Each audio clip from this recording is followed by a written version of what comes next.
Hi, I'm Alex Dover. I'm the founder of Prism Digital. We're a DevOps and cloud talent partner established in 2012. And today I'm going to be talking a little bit about recruitment trends in 2021 within the DevOps and cloud space.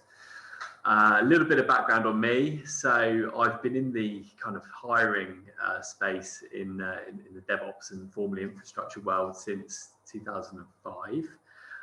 So I think back then I was hiring for AS400 engineers, Unix engineers, so I'm showing my age a little bit there, but today doing a lot on public cloud, AWS, Azure, that kind of thing. I am quite involved in the community, so I'm the co-organizer of an event called London DevOps. It's about 7,000 or 8,000 members here in London, and also a co-organizer of WinOps meetup group and annual conference as well. When I'm not doing that, what do I do? Like to go to the gym, like to run, drink probably more craft beer than I should, and try and attempt to DJ very badly. So that's a bit about me. Launching straight into the presentation. First of all, on the DevOps and cloud market trends.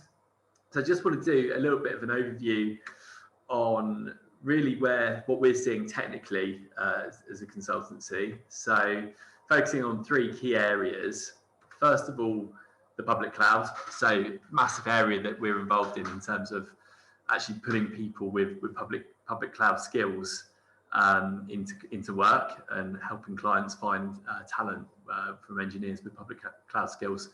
And AWS, I don't think it's any surprise that AWS is still the market leader. So this is statistics taken at Q4 at the back end of last year. 32% of the global market that AWS are currently commanding at the moment. And probably higher than I expected, Azure with 20% of the global market. So I guess they're eating in and winning a lot of the kind of traditional enterprise clients, a lot of the big Microsoft estates. The rising star, definitely the fastest growing of the public cloud providers, both from a kind of like I suppose a hiring perspective and also just a market perspective, is Google Cloud, GCP. So within those public cloud providers, we're beginning to see a trend. Again, I don't think it's a great surprise, but particularly from the scale up businesses that we work with and also the startup businesses, we're now seeing more serverless demand as well from the various different serverless provisions that each one of those public clouds offer. Moving on to tooling, Terraform. I mean, it's continuing to go from strength to strength. I guess it just seems to make sense really, because it's such a diverse tool. It can go across really. It's an infrastructure as code tool that can be truly utilized across all the public cloud providers that I've listed there. It can also work in a traditional on-prem environment. And I think, I guess it's quite handy that engineers are beginning to pick up the Terraform skills that is transferable from different organizations, different sectors, different tech stacks. So all things Terraform continuing to kind of win market share. And I don't think this one is going to be a surprise. Everybody's favorite at the moment is Kubernetes. The tool is key. So a lot of our clients want people that have had hands-on commercial experience with Kubernetes. Some want engineers to have genuine production experience, which is quite hard for us to find people that have the true production knowledge, because there are a lot of people that want to get in with using Kubernetes and Kubernetes environments, but maybe haven't actually had the genuine production exposure. But I'd say something to kind of factor in, because the seasoned and senior SREs DevOps engineers that are using Kubernetes and Ango have probably got a very good grasp of distributed systems. So they're probably using it to connect APIs and spin up and down different microservices within within a cloud native environment. So I guess it's twofold. It's people are looking for people that has exposure with Kubernetes, but it would also be indicative that someone that has exposure with Kubernetes is working within that kind of genuine distributed microservice type environment. So that's just something to bear in mind there as well. So that's keeping it short and sweet, because we could do a whole presentation on tech and DevOps and tech and tools. DevOps tools are very numerous, but these are kind of like three areas that I wanted to highlight as trends so far in 2021. In terms of candidate shortages, I'd say we're definitely back into a candidate short market. There's absolutely no question that we're back into like pre-COVID levels, maybe even more extreme in terms of the demand for candidates within the DevOps and cloud space. I think we're seeing scenarios where maybe a DevOps SRE cloud engineer is feeling particularly disgruntled on a given day, and might mark himself as being open to opportunities on LinkedIn or come speak to someone like ourselves about looking for an opportunity. And within a day or two, they've got like 5 interviews, and then by the end of the week, they've got 2 second interviews, and they're literally off the market in like 1 to 2 weeks. And that's kind of where we're at again, which is great, because it means that companies are hiring. It means there's buoyancy in the industry, and it's showing an active market and a buoyant market for us.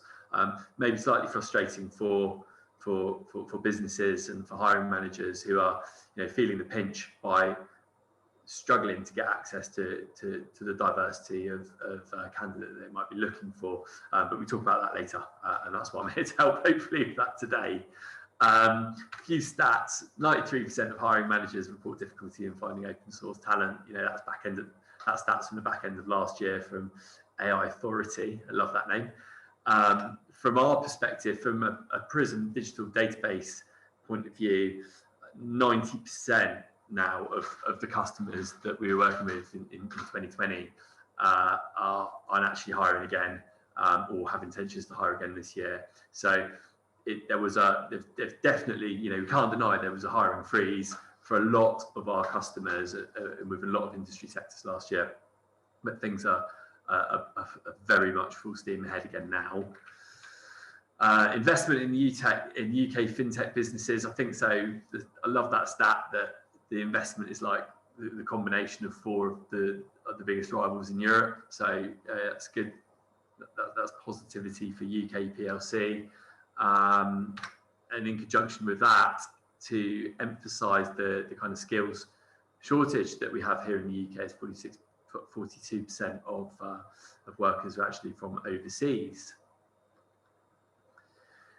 So basically, we're in a candidate short market, a buoyant market, which would indicate there's optimism in the market for clients wanting to hire and wanting to hire in the DevOps and cloud space. So that's good for, I guess, most of us on this session today. All right, so I was in 2 minds of to put this in, because it's so contentious. It's something we get asked all the time from both our clients and candidates in terms of what's the average salary for DevOps engineer, SRE engineer. What is a DevOps engineer? Job titles are particularly contentious in our world. So I approach these statistics with caution. There are definitely different industry sectors that pay more. There are industry sectors that pay less.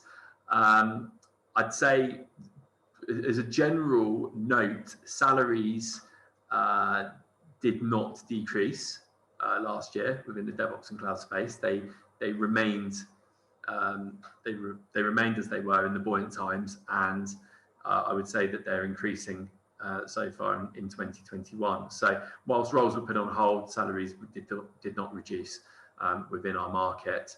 That being said, I have kind of put some benchmark salary bandings that we've taken from our averages from the roles that we've taken in, and looking at salary information that we acquire from our candidates. So we've split them into kind of two areas, if you like. So we're now seeing clients who are happy to take their future employees on a 100% remote basis. That not the majority.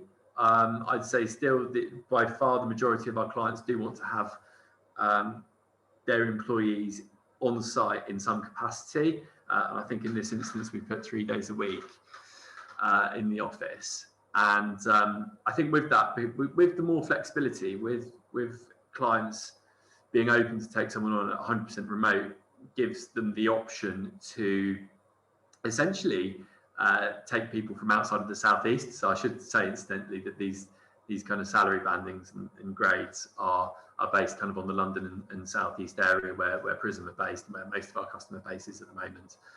But if you do look to take someone on a 100% or almost 100% basis, it does of course open you up to different pools of candidate, significantly further away from London, which gives you potentially more bang for your buck, for want of a better word.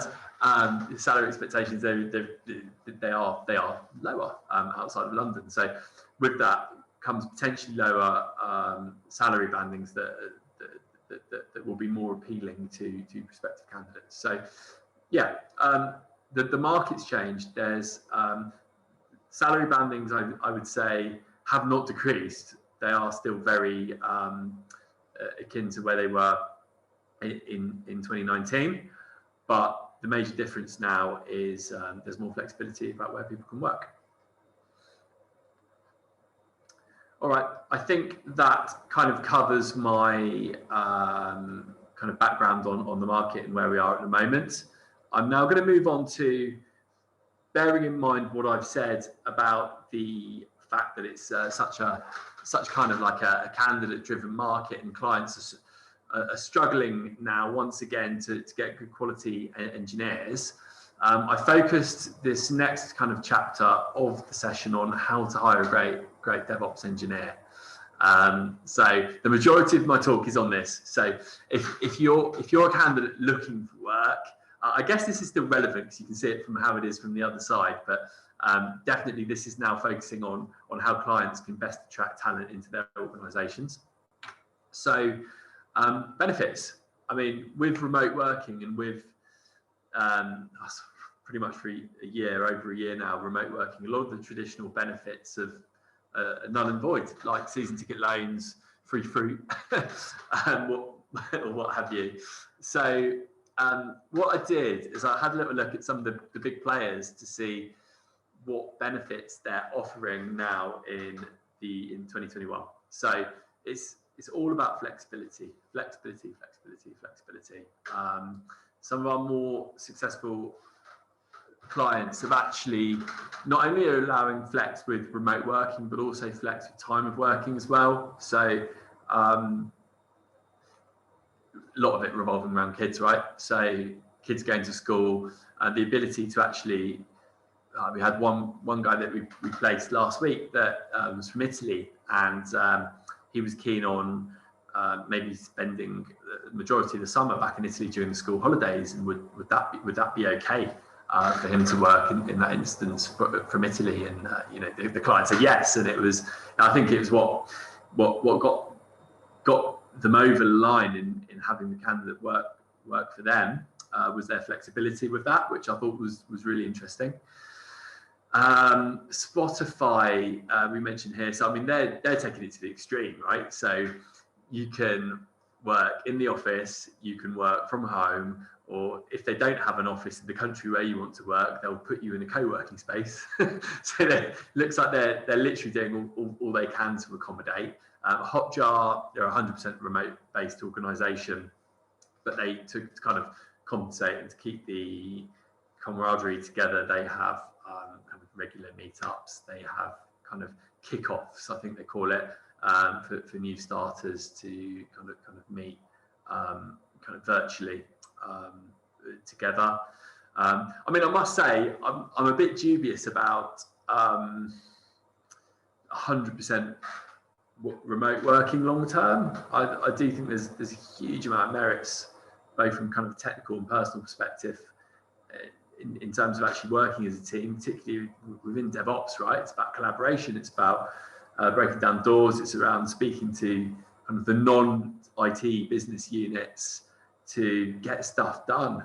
And I do worry about the ability of that in an 100% remote environment. I think there are so many just intangibles, and you know, the classic water cooler conversations and ideas that can happen just by kind of leveraging off the working agglomeration of other engineers and the exchange of ideas. That's my personal view. I think a hybrid solution is a good solution, and I think that's probably a more scalable solution. But that's just me. So who else have we got? I think so. That's flex. Flex is great. Flex is key.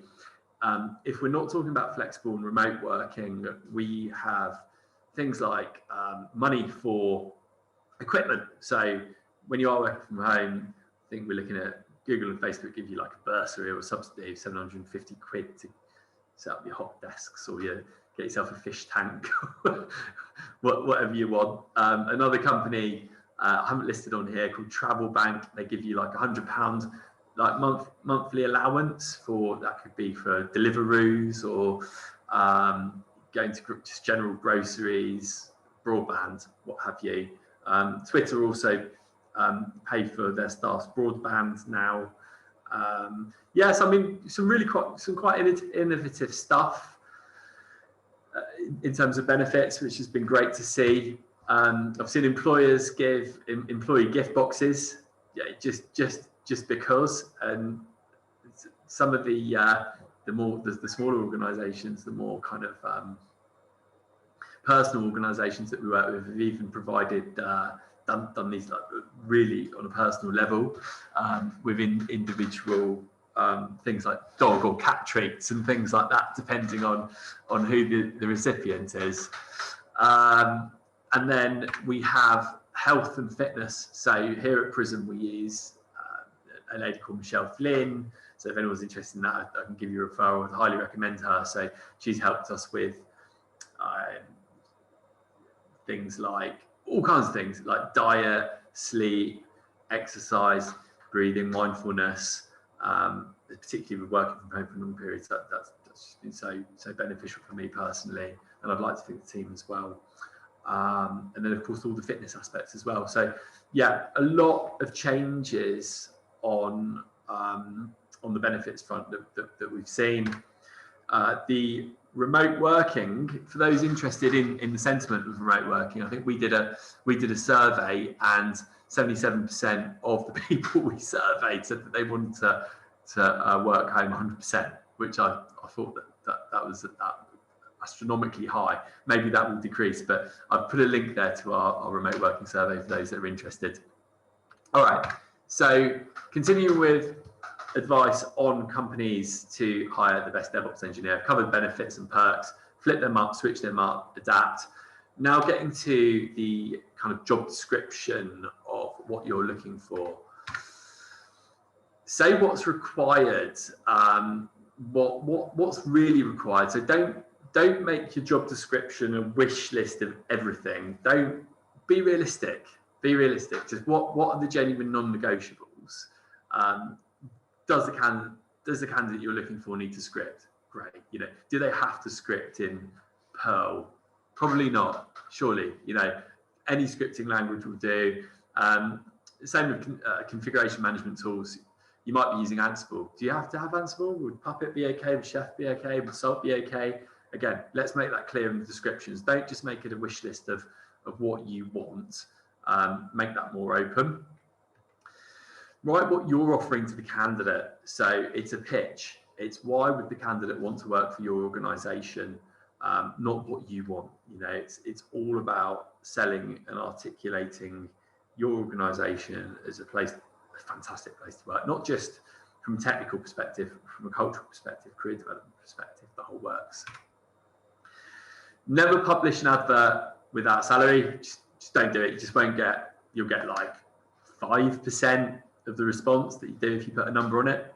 And if you're not publishing the salary, or you're ashamed to publish the salary, or in some cases you're worried that publishing the salary will upset the apple cart with some of the people that you're already employing on different salary bands, might be a good idea to look at that, particularly with the buoyancy of the market, as I mentioned. And I think the more transparent you are, the better environment you're going to have, and the better your retention rate is going to be as well. Be careful about male-female biases. You know, I've done it myself. You know, working in this kind of a hiring consulting environment. You know, I put things like beer fridge Friday. You know, stuff like that. Just a bit things that are potentially perceived to be more masculine. So to make sure you're writing kind of neutral, or writing adverts to attract females and males. There's a cool little hack called Gender Decoder, which I got from John Topper from the Scale Factor, actually, from his talk. So thanks for that. That's been really useful. And internal applicant tracking systems. If you're doing a lot of hiring, I would recommend having something just to keep track of all the applicants that are coming in, and to be able to kind of share and score applicants with different kind of departments. You might have like hiring managers or HR teams and things like that that can all collaborate. And from the hiring side, from being a talent partner such as yourselves, we like Workable. It's quite easy to manage, you know, from a recruiter's perspective. So I say that's a win-win. And posting your advert, I would say, from a kind of direct hiring perspective, get it on LinkedIn, get it on Twitter. People in the tech communities love Twitter. So if there's anyone in your organisation who is a Twitter advocate, you know, get them to post on your behalf. If you're not, indeed, yeah, that's free. And Stack Overflow Careers isn't free, but I think that's a really good one for direct organisations. It's quite clever. So, you know, if engineers are looking for working on a particular skill, your adverts can then be highlighted to them based on the technical kind of queries and problems that they're working on Stack Overflow. So that's my kind of round robin on the on advert writing in the job description. Moving on to the interview. So I'd say the first stage really is about you selling your business to the prospective applicant. So please don't make applicants do like 3-hour technical tests before they've even spoken to anyone in your business, because it's just that they're just going to be, they've got too many other options, and you're going to lose good quality candidates. So I'd say it's great to do a initial chat with any engineer. So get them on the phone, sell your business, sell your tech stack, give the background around why the role's available, and yeah, do that as a first stage. By all means, do ask them, you know, what they understand about the role, if they're suitable for the role. And one of my favourites is just war stories. So you want to get an anecdote or a technology that the candidates have worked on for them to articulate to you. I think what our favourite is trying to actually get an example of how an engineer has saved time by something that they've built, or how they've reduced costs by something that they've built, or a project that they've worked on. You know, like save time or save money. How have you done that? And to try and get to find that anecdote is my personal favourite. Just an aside, it's so true that how a candidate speaks about their current employer is how they'll speak to about you. So yeah, big red flags if we have an engineer speaking particularly unfavourably about their current employer. So that's an advice from both sides of the coin to, you know, keep things professional. Look for positives in your current employer, even if even if you're struggling, find one, because it's just it's a big no-no for bad-mouthing your current employers. Moving on from that first initial kind of phone screening, or even better if you were doing it video screening these days, is testing. So at this stage, I think it is appropriate to, once you have sold your business, once you've sold the proposition of the role, technical testing is fine if that's something that you want to do as a second follow-up on a video with a set of questions. Or we're seeing more kind of like more and more paired exercises now, where you'll get the manager and the member of the engineering team maybe on a video session such as this, actually doing like live problems or scenarios, just seeing. I think it's indicative of how the world is now and how they'll actually be interacting and working with you. And it's kind of nice to see how they will approach writing some Terraform code, or writing some scripts to link some things together, or spin up some applications or services. So that's something we're seeing more and more of, those kind of like real life scenarios, just because it's a nice measure of how you're going to work with individuals and engineers, as well as the actual tech itself. That's it really, short and sweet on the kind of interviewing and screening on that one.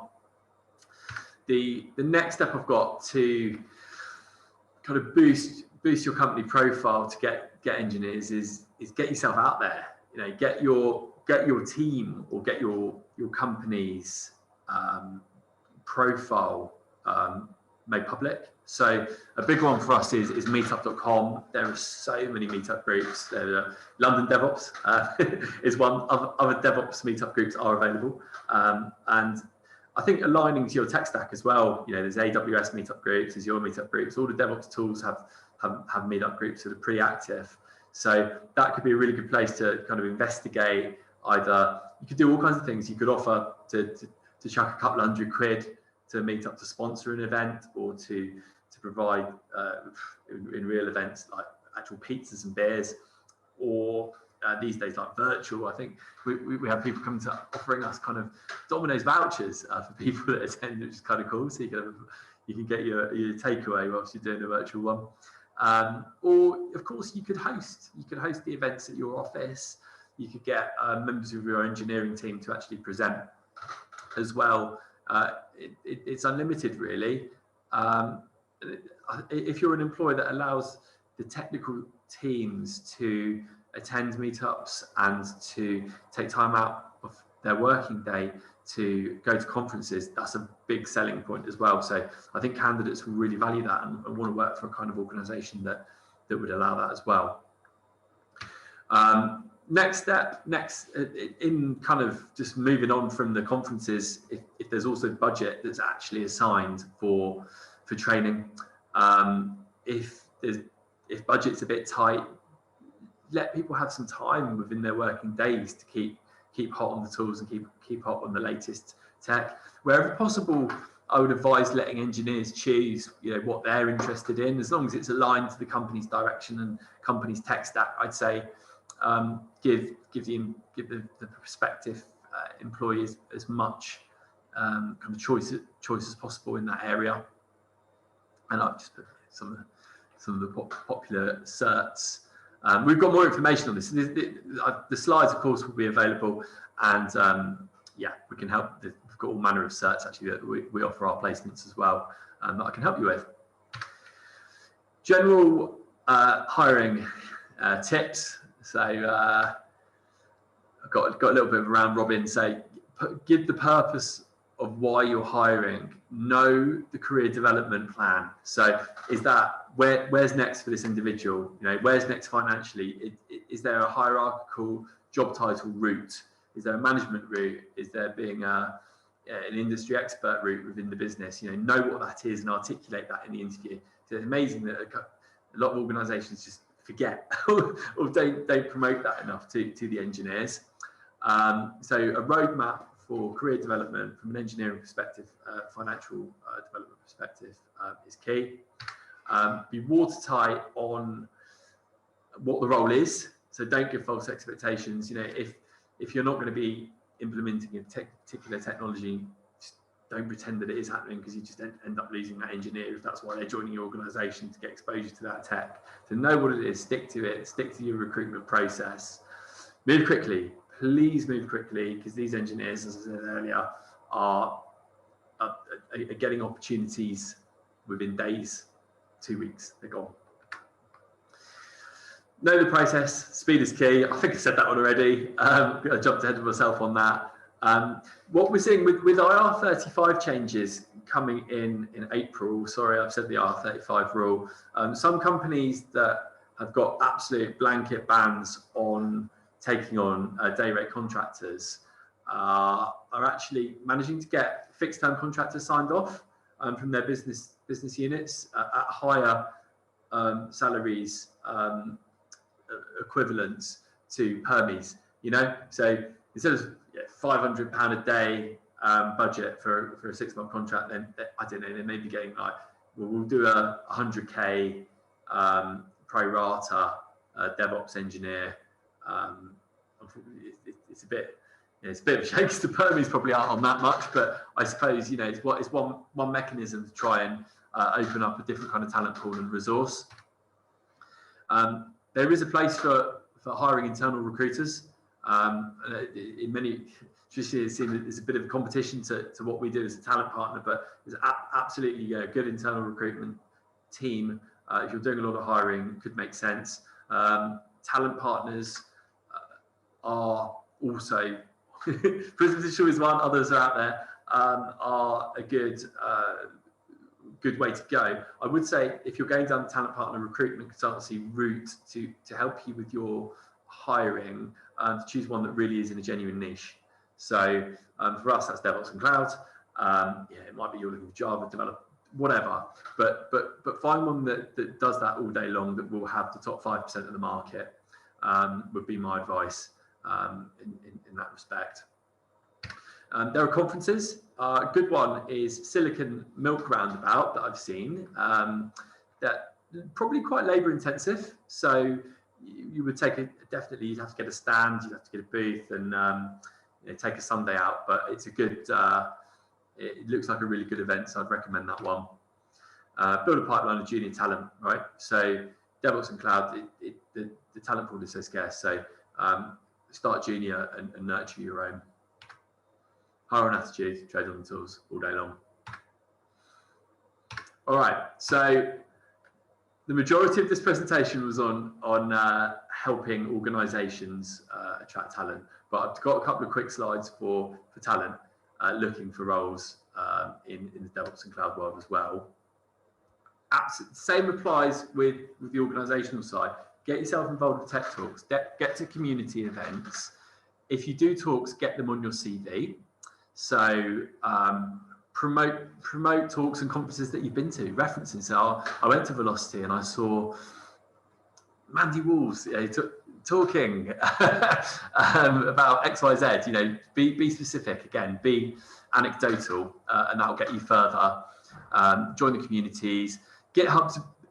Look, if you've got the time and you're doing things on GitHub, scream about it. Employers love that. They love to see that you're contributing to the open source community and you're sharing code and such like. A bit controversial, you know, because not everyone has the time. Some people might have families or outside of work commitments, but if you can, scream about it. I'd say it's a positive, and particularly if you're relatively junior and looking to get into the DevOps and cloud world, I'd say choose one area, stick to it, maybe get a few certs, and then get some voluntary work, and just say it might be I'm going to be a GCP person, or I'm going to be an Azure person, or AWS. I'd probably stick with one of the public cloud vendors and get yourself trained up and work from there.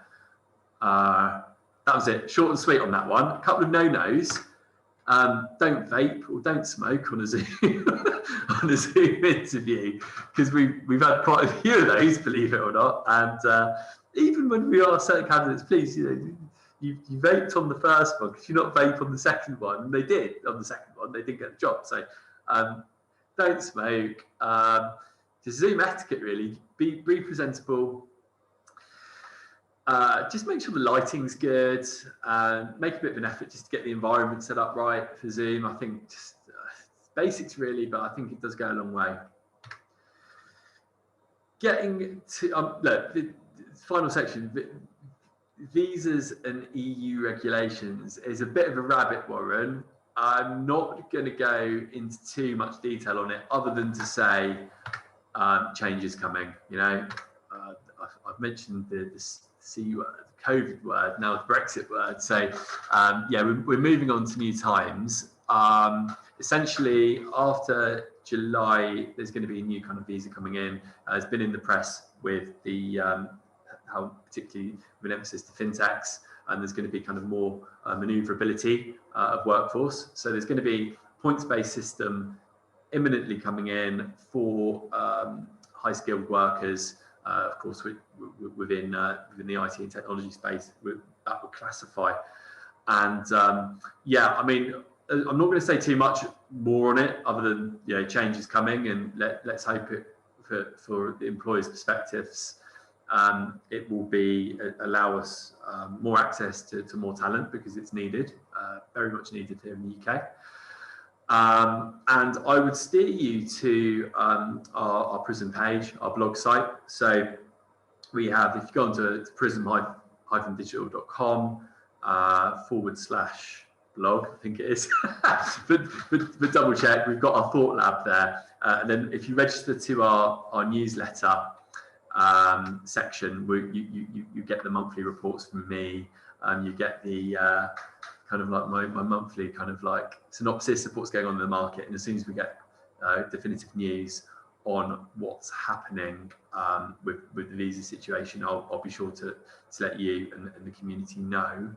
I am always available to answer any more questions, to work with you individually, both if you're if you're interested in the DevOps market, if you're an organisation, if you're an individual, you don't know what kind of certification to choose, or you want some advice in the hiring space, building out teams, building out projects. I've been in the game for, got a few grey hairs and losing hairs now as well. So yeah, been here for a while. Here are my contact details. I hope there's been one or two bits of information that's been useful for you.